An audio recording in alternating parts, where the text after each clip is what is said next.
County and four state. One viewer.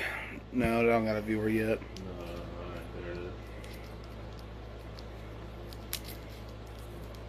Fourth day. Yeah. Done? Mm-hmm. Because that's all that matters in this episode. Are we doing power rankings? Mm-hmm.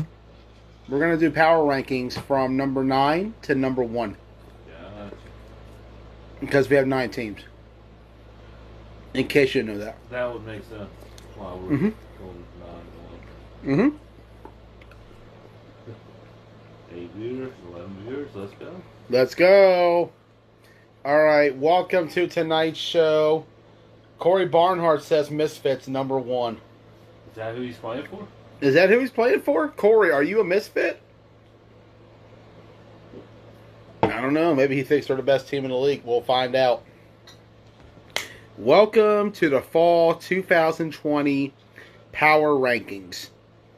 But first, Ross, Yeah. how was your weekend? It was good. Yeah?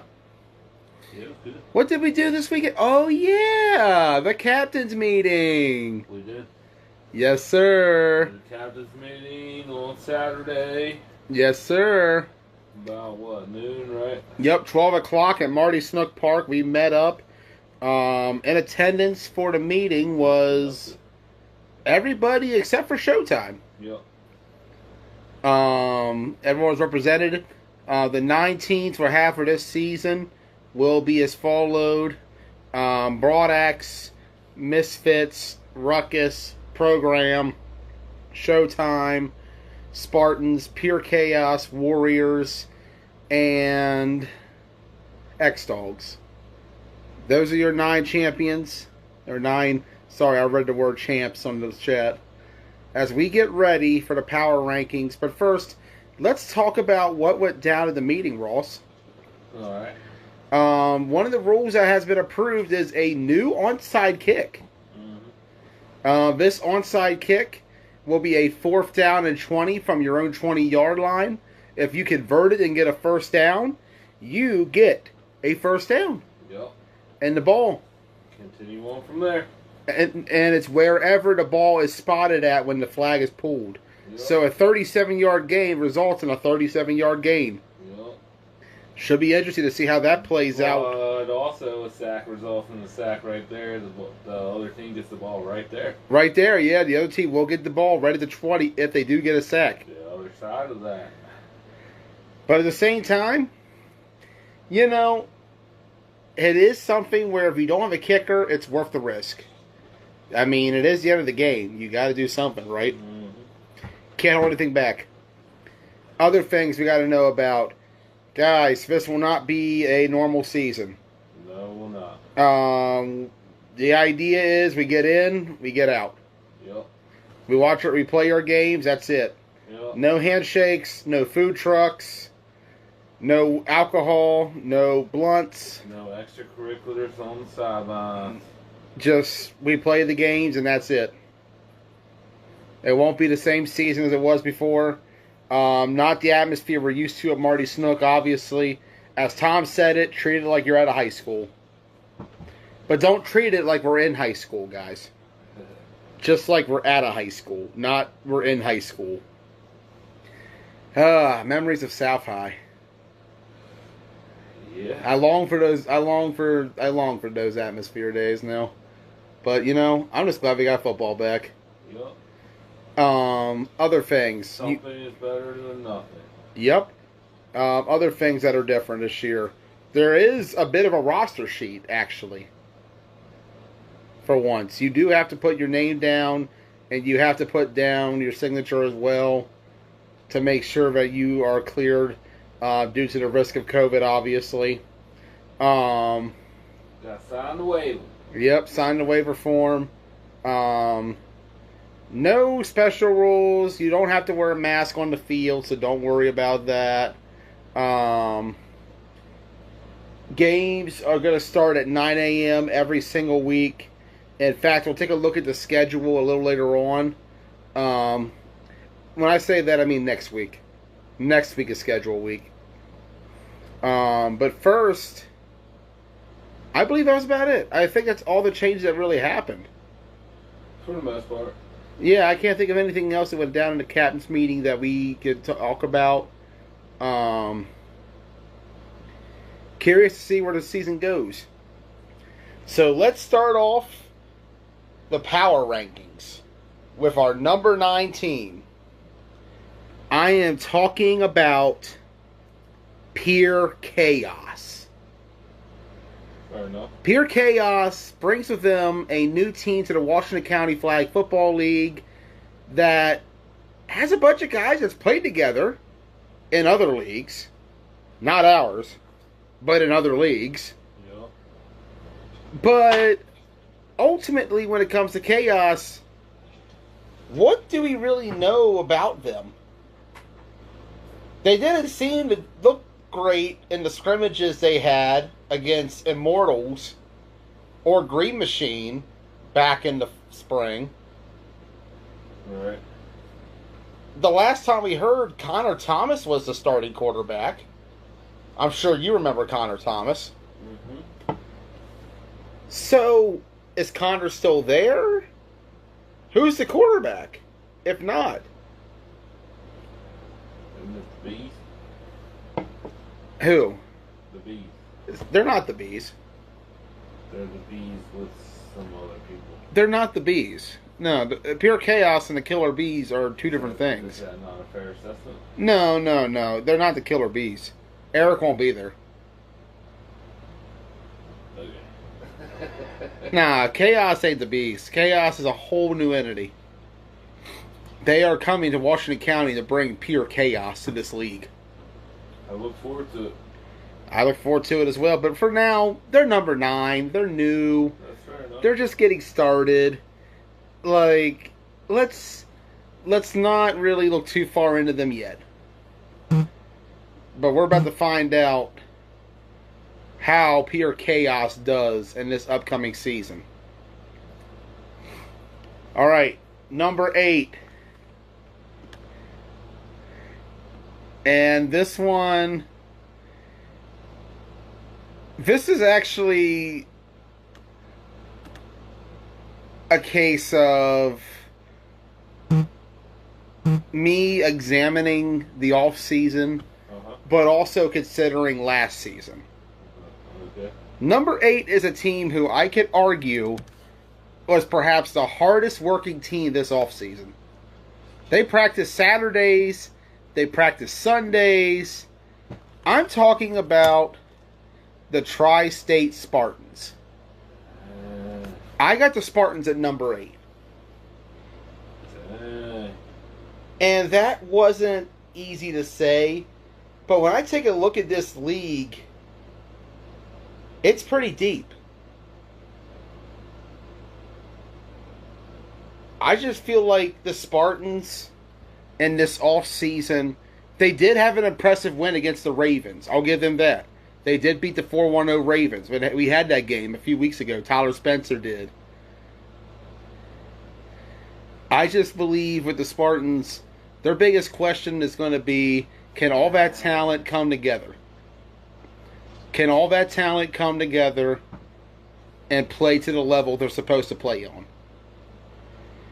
Because there's times this offseason where I've seen it, but then there's times in this offseason where I haven't seen it. I remember Ruckus had a bare minimal squad and beat them. Not once, but twice this offseason.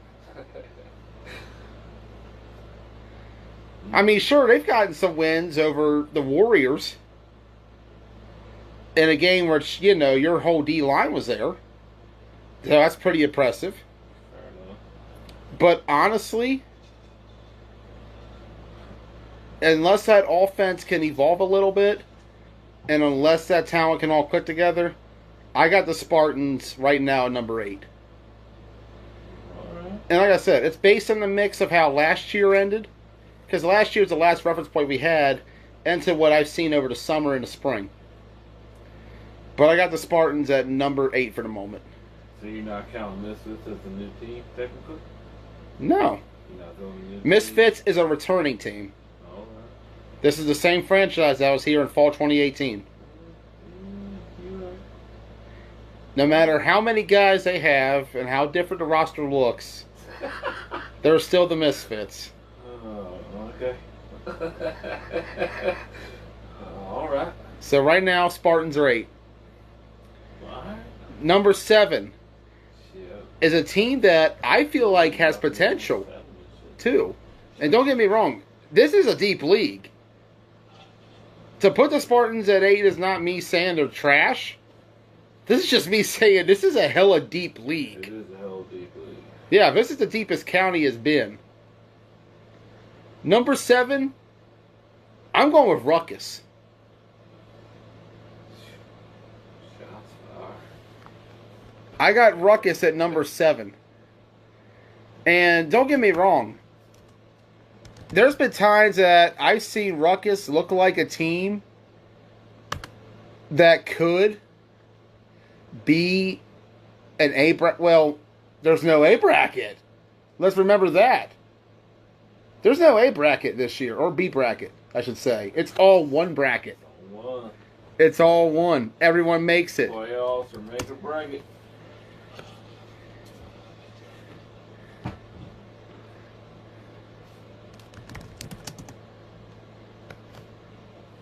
And I'm looking forward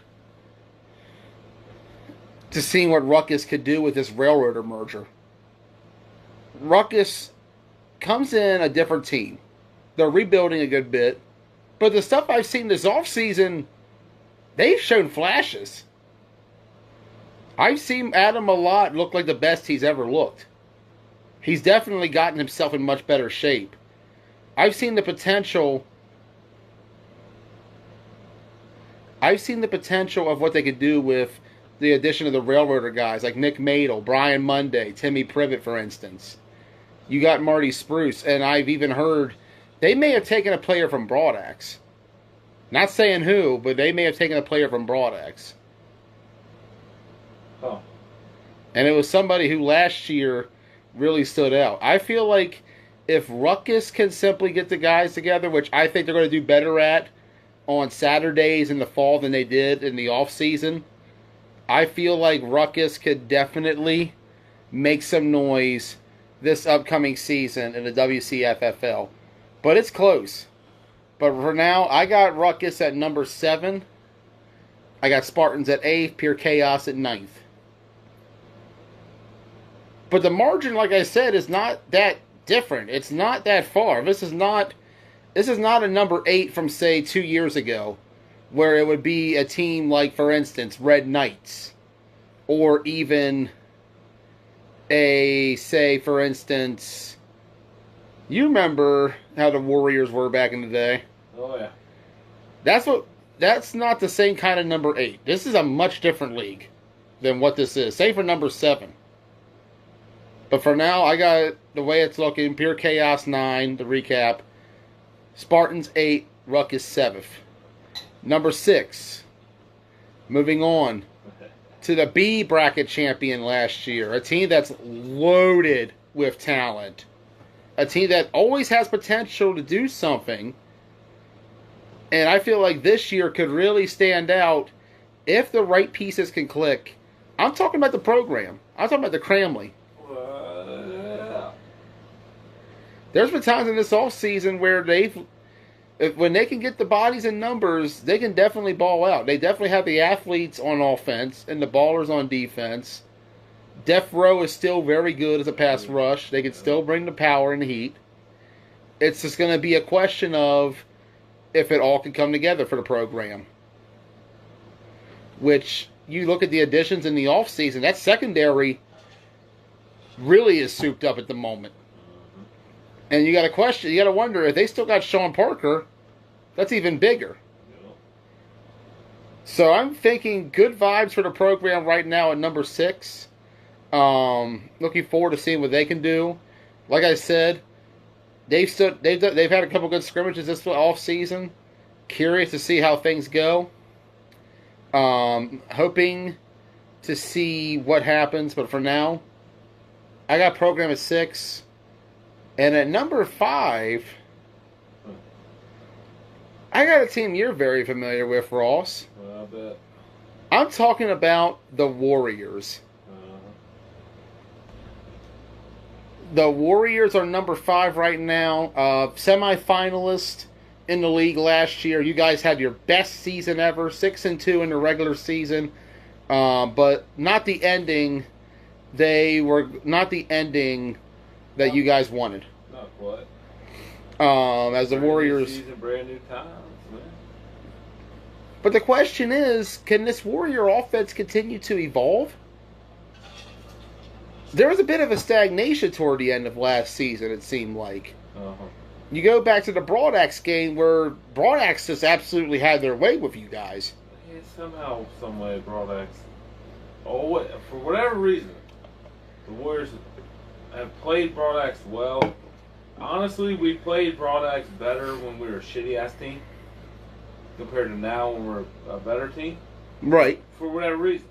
If you honestly look at score, if you honestly go just off scores and how we played, but we'll be alright. Think so? Yeah.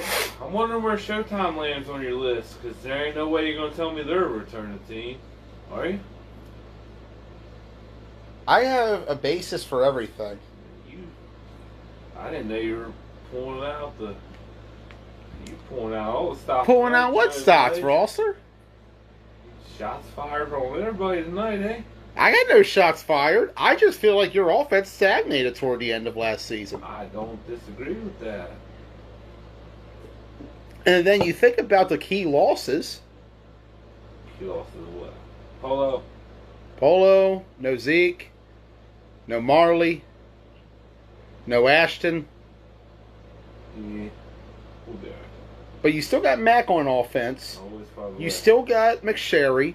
You still got Foster. It's just a question of what else do the Warriors got left? As long as they got that defensive line, though, that's what everybody in the league should be afraid of, is that D-line. Because that D-line can do work. We'll see. Like I said, that gap, the gap between every team is not big right now. It just isn't. You guys did seem to struggle to dress a lot of guys in the offseason, but you guys have...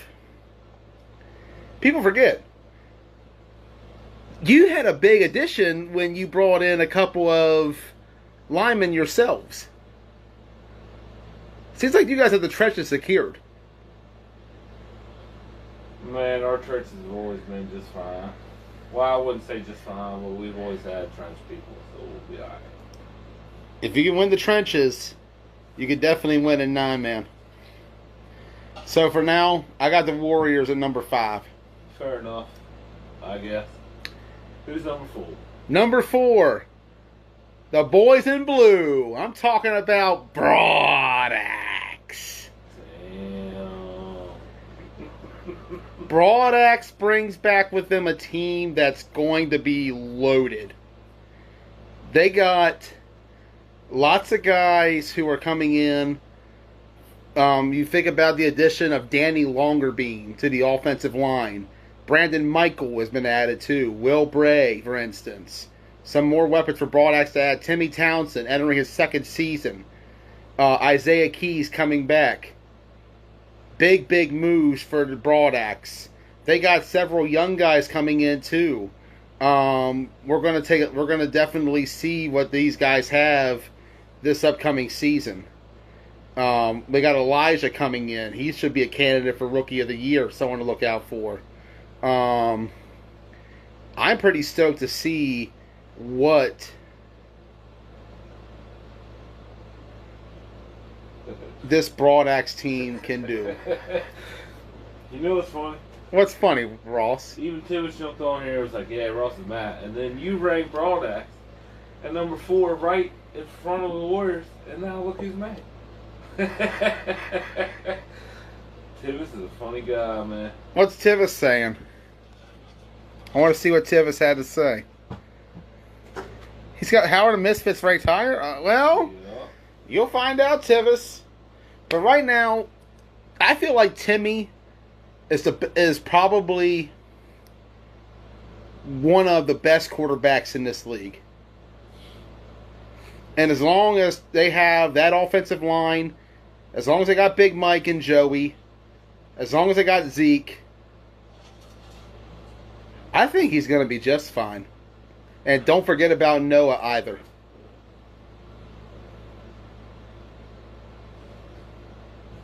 I just think Broadax right now is number 4. Like I said, semifinalists last year, lost to the X-Dogs 14-6 or 14-0. I should say.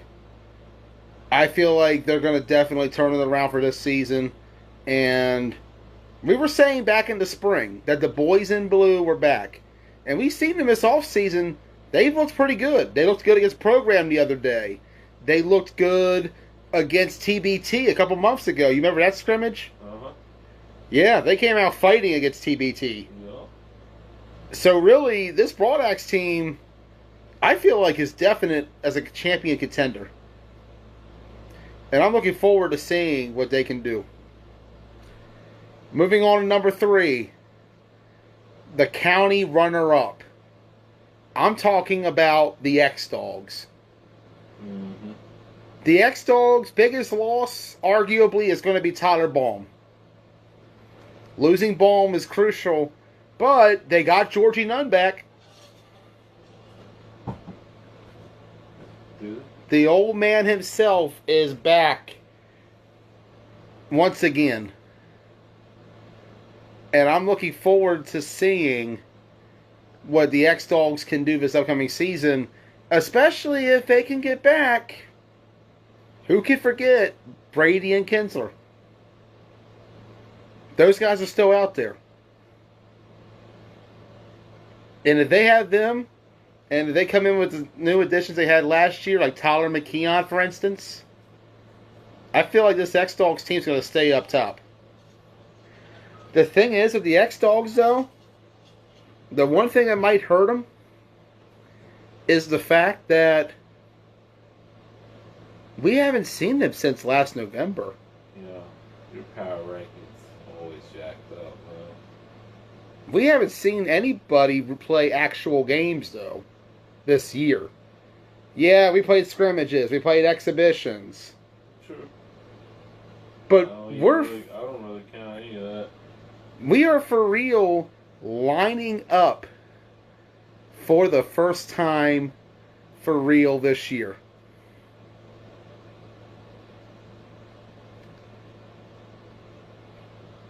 Next Saturday. For the first time. So number 2.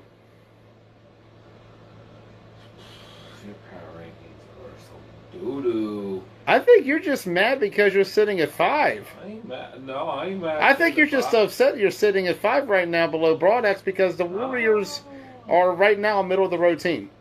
No. In the perspective of the league, you guys are a middle of the road team. And truthfully, I've seen times in the offseason where both Program and Spartans have beaten you. Uh-huh. Dude, I ain't even mad about where I'm at, and I don't give a shit where you rank me. You could have put me, what?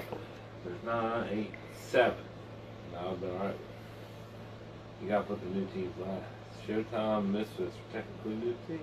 Misfits are not a new team. The worst part is you put X-Dolls third. But Yeah. you just said we haven't seen them since November. Technically, we haven't seen a lot. We haven't seen teams play actual games since November. Let's think about that. No one's played actual games since November. In fact, the last county game was ADR X-Dogs. Number 2 is the defending Keystone Flag Football League champions, a team who arguably probably could have made a big run themselves in Washington County last year. That was a pretty good team they had. But we know what's going to be up. We know that Regan and them are coming stacked. I'm talking about the Misfits. Why? Because I'm going to be honest. When they were here 2 years ago, outside of a game where they slipped up against ADR, and outside of a slip up against Ruckus, Right. they ran roughshod through the league. Mm-hmm. The only one game of battle was the X-Dogs. No one could measure up to the Misfits. I remember covering a program, Misfits game, When was where the last time they were in this league? it's fall 2018. We were playing North Middle, right? Northern Middle. Shoot. Good times, right? I remember I had to leave early that game. The game we played against them. I played like a couple snaps. And I was like stretching it. 'Cause we had to get to a wedding, I think. Yeah, that was bad. We had to get to a wedding. 2 years ago, Jay. 2 years? Yeah. I don't think things have changed much.